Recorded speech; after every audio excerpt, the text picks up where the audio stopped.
হবনে নহব, নতুন প্ৰজন্মই নাগাৰ নাম আঁকোৱালি ল'বনে নল'ব, এনেকুৱা ধৰণৰ এটা চিন্তাৰ মাজত থকা সময়তে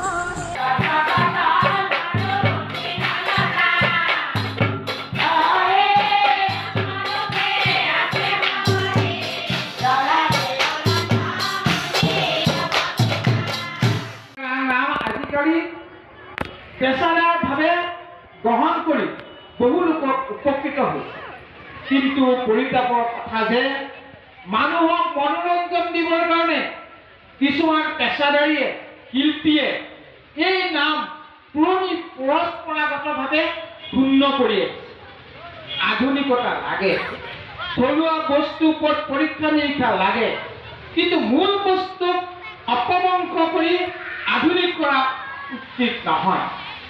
নাগা নামক আজি জনপ্ৰিয় কৰি তোলা আজন্ম শিল্পী এই অঞ্চলটোত নাগাৰ নাম প্ৰত্যেক বছৰে কৰে আৰু আধ্যাত্মিকভাৱে বৰ ধুনীয়াকৈ অপভংশ হ'বলৈ নিদিয়ে, এটা পৰিপাটিকৈ এটা ভগৱানৰ লগত জড়িত কৰি পেলাই নাগাৰা নামটো প্ৰত্যেক বছৰে পতাৰ কাৰণে এই অঞ্চলটোত যেন নাগাৰা নামৰ দ্বাৰাই এই ধ্বনিৰ দ্বাৰাই এই অঞ্চলটোত যেন এটা ধুনীয়া পৰিৱেশ, এটা ভগৱানৰ প্ৰতি শ্ৰদ্ধা আৰু এটা ধুনীয়া পৰিৱেশৰ মাজত যেন এই অঞ্চলটোৰ মানুহ বিৰাজমান একতা দলেৰে বান্ধ খাই থাকে, তাকে কামনা দাদা। নৱপ্ৰজন্ম আগ্ৰহী হৈছে এই নাগাৰা নামৰ প্ৰতি। নৱপ্ৰজন্মৰ প্ৰতি যি নৱপ্ৰজন্মৰ যি নাগাৰা নামৰ প্ৰতি বেয়া, তেওঁলোকে নাগাৰা নাম আধুনিকৰণ কৰিব বিচাৰিছে, সেইটো বেয়া কথা। গতিকে অৰিজিনটো ৰাখিবৰ কাৰণে আমি এটা মেছেজ দিব বিচাৰিছোঁ যে অৰিজিনটো ৰাখি পেলাই নাগাৰা নাম পৰিৱেশক ভক্তি ৰস পৰিৱেশন কৰি পেলাই যে নাগাৰা নামটো কৰে, তাৰ কাৰণে আমি আহ্বান জনাওঁ। হয়, কৃষকসকলে জানেই স্বাৱলম্বী হ'ব লাগে। কৃষকসকল মাননীয় মুখ্যমন্ত্ৰীয়ে কৈ আছে যে কৃষকসকল স্বাৱলম্বী হ'লে দেশখন 1 নম্বৰ হ'ব। গতিকে উদ্যোগৰ লগতে আমাৰ কৃষকসকলক স্বাৱলম্বী কৰি তেওঁলোকে আয় দুগুণ বৃদ্ধি কৰাৰ কাৰণে প্ৰচেষ্টা কৰে। তাৰ কাৰণে মাননীয় মুখ্যমন্ত্ৰীয়ে বিভিন্ন ধৰণৰ কৃষকসকলক সকাহ দিবলৈ চেষ্টা কৰিছে। আমি ভাৰতীয় জনতা পাৰ্টি কৃষক মৰ্চাক সকাহ দিবলৈ চেষ্টা কৰি আছোঁ।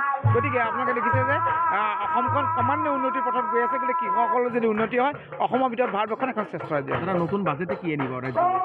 নতুন বাজেট আমাৰ কৃষকসকলৰ কাৰণে দেখিছেই ধুনীয়া এটা সুন্দৰ পৰিৱেশ, চবেই কিবা পাই থাকিব। আপোনালোকে দেখিলে 5,450 টকা দৰত সৰিয়হ আছিল, এতিয়া 6,450 টকা কৰিছে। সেইদৰে ধানৰ ক্ষেত্ৰতো প্ৰায় 2500 টকা কৰিছে পাৰ কুইণ্টেল। গতিকে কৃষকসকলক স্বাৱলম্বী কৰাটো মাননীয় মুখ্যমন্ত্ৰী কি কয় একচুৱেলি আমি হ'ল ভাৰতীয় জনতা পাৰ্টীৰ এজন সৰু কাৰ্যকৰ্তা। আমাৰ স্পক্স পাৰ্চন আছে, মাননীয় মুখ্যমন্ত্ৰী আছে, আমাৰ দিলীপ শইকীয়া ডাঙৰীয়া আছে, তেখেতসকলে ইয়াৰ ওপৰত ক'ব।